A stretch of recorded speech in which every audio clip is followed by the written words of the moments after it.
Y itu upsilon, up, upsilon. Upsilon pun panjang deh kalau macam kayak ya upsilon. Upsilon. Upsilon.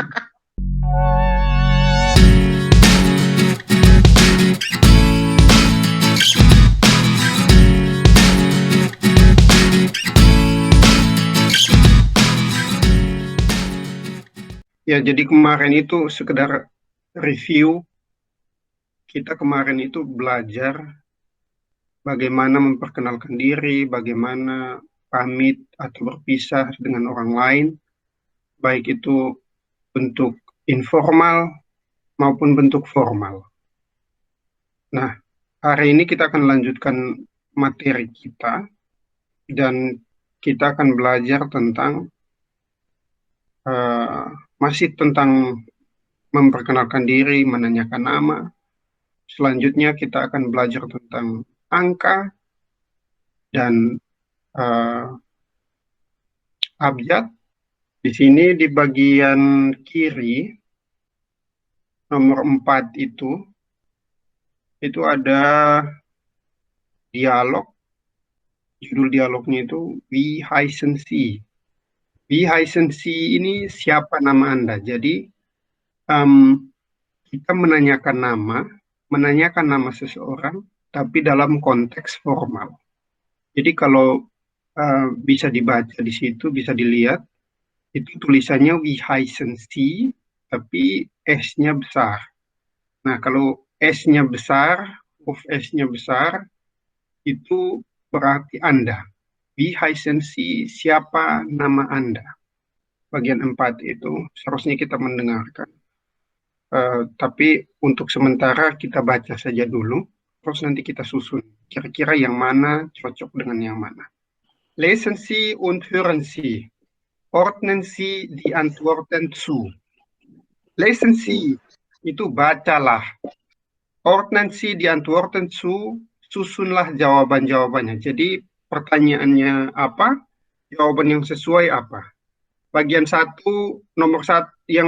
nomor 1, 2, dan 3 itu adalah pertanyaan, sedangkan jawabannya adalah huruf A, B, dan C.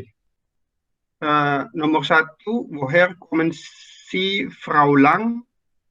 Dari mana asal Anda, Ibu Lang? Ich komme aus Deutschland. Saya berasal dari Jerman. Nomor 2, welche Sprachen sprechen Sie? Ich spreche Spanisch, Englisch, und Deutsch. Bahasa apa yang Anda bisa gunakan? Saya berbicara bahasa Spanyol, bahasa Inggris, bahasa Jerman. Wo wohnen Sie? Ich wohne in Frankfurt. Di mana Anda tinggal? Saya tinggal di Frankfurt. Jadi woher itu dari mana? Welche yang mana? Wo di mana? Nah, kalau kita lihat di kalimat-kalimat tanya itu, nomor 1, nomor 2, nomor 3, itu setelah kata tanya itu kata apa itu? Kata kerja. Betul, kata kerja. Komen, datang, atau berasal dari, sprechen, berbicara, wohnen, tinggal atau menetap, itu adalah kata kerja. Jadi dalam bahasa Jerman, kalau kita membentuk sebuah kalimat tanya dengan menggunakan kata tanya, maka setelah kata tanya itu selalu diikuti oleh kata kerja. Woher, welche, wo, was, where. Itu yang mengikuti itu adalah kata kerja. Woher kommen Sie? Welche Sprachen sprechen Sie? Wo wohnen Sie? Nah, itu jawabannya akan sama juga. Karena setiap kalimat aktif itu setelah subjek itu juga kata kerja. Di dalam bahasa Jerman juga begitu, dia perumus begitu. Ich spreche, ich komme, ich wohne. Contoh kalimat A, ich spreche Spanisch, Englisch und Deutsch. Ich komme aus Deutschland. Ich wohne in Frankfurt. Nah, jadi setelah setiap subjek itu selalu diikuti dengan kata kerja. Sampai di sini ada pertanyaan atau jelas? Kan ini kan kemarin itu kan kata tidak jadi deh, tidak jadi. Ah, Kalau bisa dilihat di situ, itu yang tadi beta sebut kalimat tanya, pakai kata tanya. Kata tanya itu dalam bahasa Jerman disebut W-Frage. Kalau misalnya kata tanya, wie, wo, woher, was, welche, itu dia punya nama W-Frage. Nah, sekarang bagian B, kita mau coba baca. Wie heißt du? Ich heiße Jan. Woher kommst du? Aus Frankfurt. Und wo wohnst du? In Zürich. Siapa nama kamu? Nama saya Jan. Dari mana asal kamu? Dari Frankfurt. Di mana kamu tinggal? Di Zurich. Sampai sini ada yang mau ditanyakan? Atau jelas? Pas. Sekarang kalau pas, kita ke bagian C. Jadi kita lengkapi itu kalimat rumpang itu, kalimat yang kosong itu, dengan kata kerja. Das ist Frau Lang. Sie kommt aus Deutschland. Sie wohnt in Frankfurt. Itu Frau Lang. Dia berasal dari Jerman. Dia tinggal di Frankfurt. Siapa yang mau coba untuk Yan? Atau beta tunjuk? Henry, Tunjuk saja. siap. coba Yan itu. Jan kommt aus Frankfurt. Er wohnt in Zurich. Betul. Jan kommt aus Frankfurt. Er wohnt in Zürich. Jan berasal dari Frankfurt. Dia tinggal di Zurich. Er itu dia untuk laki-laki. Nah, sekedar kita mengulang sedikit materi kemarin. Jadi dalam bahasa Jerman itu ada namanya kata kerja dasar. Kata kerja dasar atau biasa disebut dengan infinitif. Kata kerja dasar itu apa tandanya? Kata kerja dasar itu adalah kata kerja yang selalu akhirannya itu en. Komen, wonen. Nah, itu namanya kata kerja dasar. Jadi kalau kita lihat di kamus itu, dia punya tulisan itu akan komen, wonen. Nah, kata kerja ini dia akan berubah akhiran kalau kita masukkan dalam sebuah kalimat. Perubahan akhiran itu tergantung dengan subjek. Kalau subjeknya misalnya adalah saya atau ich, maka akhiran kata kerjanya yang kita pakai adalah akhirannya e.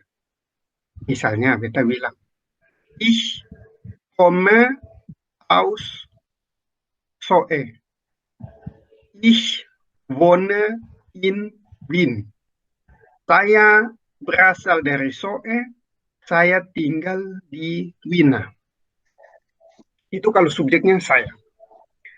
Sekarang siapa yang mau ubah subjeknya. Jadi dia ceritakan tentang beta begitu. Jadi misalnya bilang dia berasal dari Soe, dia tinggal di Wina. Beta, betes. Coba. Du, want. Lo, rusa. Du, lei, kommt aus Soe, wohnt in Wien. Wien. Apa? Wina? Ya, Win. Wien. Nah, perhatikan ini baik-baik ya. Sekarang kita belajar ih, saya, du, kamu, dia laki-laki, si, dia perempuan, si, Anda. Yang harus kita ingat itu untuk perubahan setiap kata kerja itu dia berdasarkan pada subjeknya. Kalau ih, akhiran kata kerjanya itu adalah jadi ih, kalau du, akhiran kata kerjanya itu adalah se. Jadi du kommst. Kalau akhiran kata kerjanya itu adalah jadi kommt. Kalau si yang S kecil itu artinya dia. Tapi untuk perempuan itu akhiran kata kerjanya juga sama dengan Jadi sie kommt. Sedangkan kalau si Anda yang tandanya adalah S-nya huruf besar, S-nya selalu huruf besar, itu akhiran kata kerjanya en, sama dengan kata kerja dasar. Sie kommen. Jadi nomor 5 itu ada kata tanya. Bukan kata tanya, di bagian kanan itu ada tulisan nama, woher, wo. Nama, dari mana, di mana. Jadi perkenalkan misalnya, ich heiße, siapa. Kalau untuk woher itu berarti, ich komme aus mana. Terus wo, ich wohne in mana. Coba siapa yang mau coba duluan? Rendri. My name is Rendri. Ich komme aus Soe. Ich wohne in Bali. Kabale, tak salah.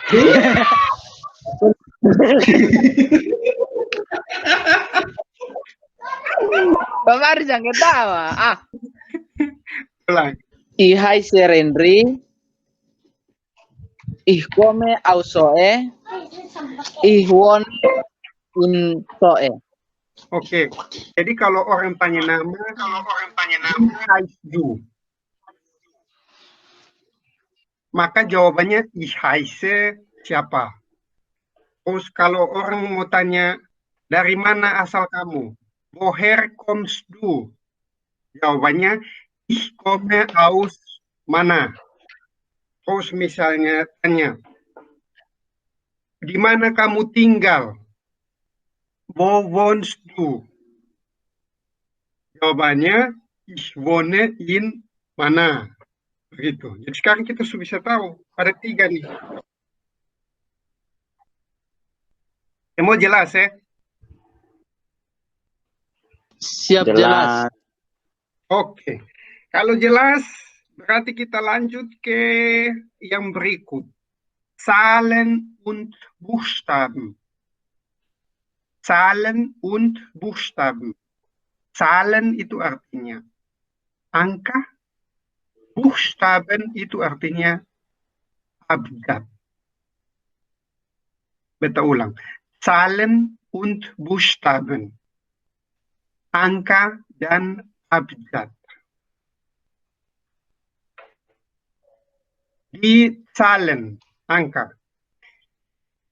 0 itu 0, 1 itu 1, 2 itu 2, 3, 4,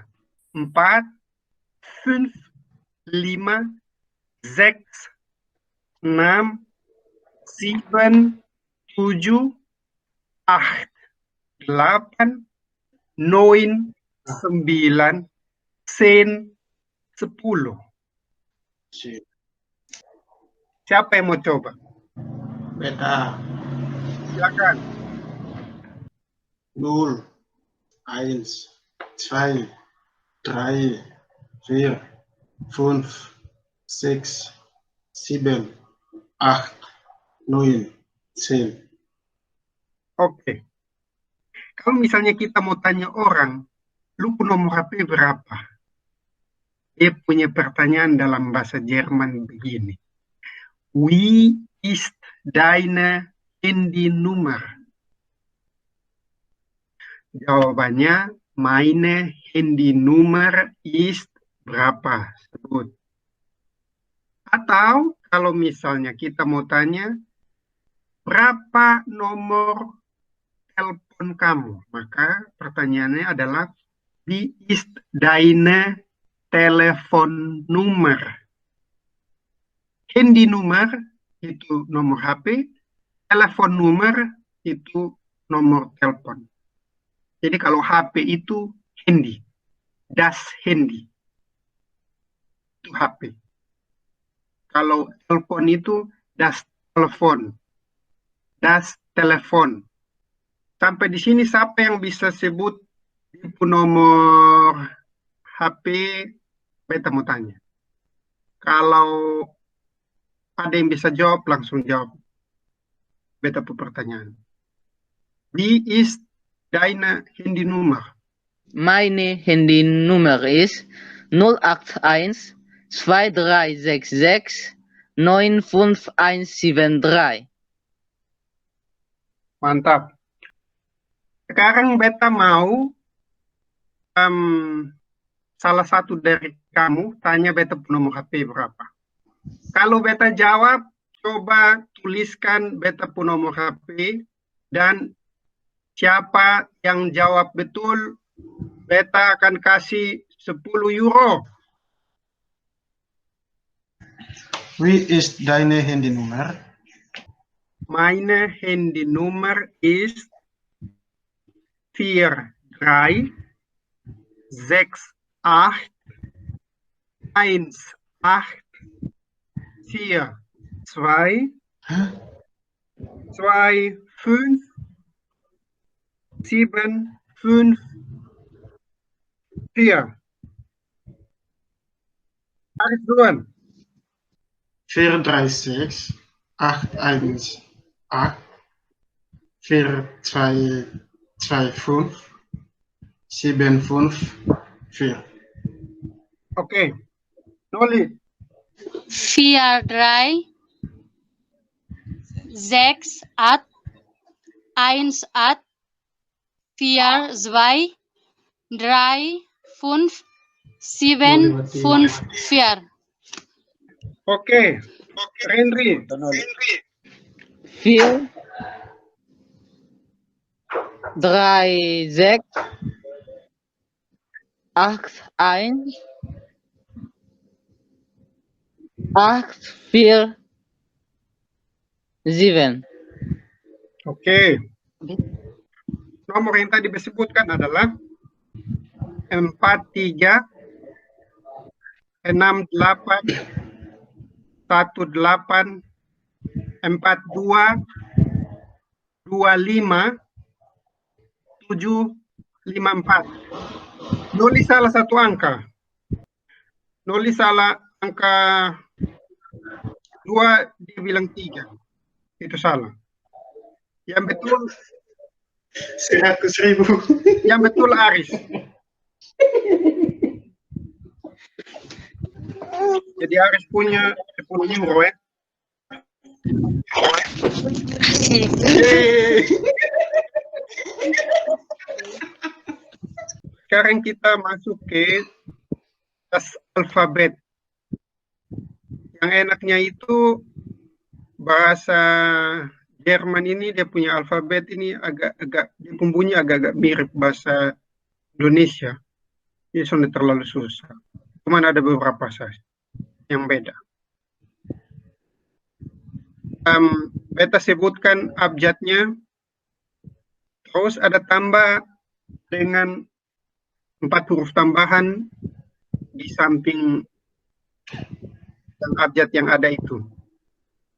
Jadi A, B, C, bukan C tapi C.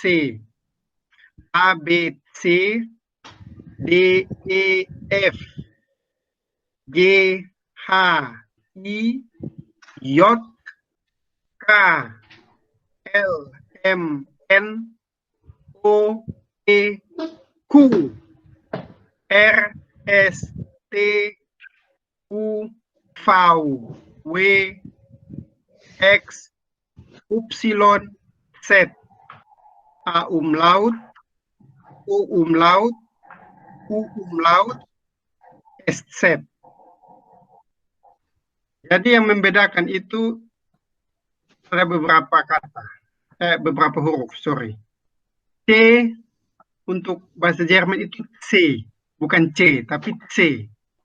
A, B, C, D, F, G, H, I, J, D itu J, K, L, M, N, O, P, Q itu I, Q, R, S, T, U, V, V, V itu V, V, X, Y itu Upsilon, UP, Upsilon. Upsilon pun panjang deh, kalau macam kayak ya, Upsilon. Upsilon. Terus Z, A umlaut, U umlaut, U umlaut, Z. Ada pertanyaan? Dia bertanya. Silakan. Nah, kayak misalnya ada satu nama diawali dengan huruf Y. Nah, itu nanti baca ke mana? Jadi kalau misalnya saya kita baca saya juga. Cuman ada beberapa orang yang punya nama Ivone. Tulisannya Y terus V-O-N-E. Dong baca I, Ivone. Cuman kalau yang kita sebut abjad-abjad ini kalau misalnya kita ijak, baru kita pakai. Misalnya kalau ada tulisan yang di dalam itu tulisan ada huruf Y, dan kita diminta untuk ijak itu kata, huruf Y itu kita baca bukan Y tapi upsilon. Ada pertanyaan sampai sini? Oke, paham. Kalau ada pertanyaan, kita cukupkan untuk hari ini. Karena kelihatannya itu sudah suak-suak.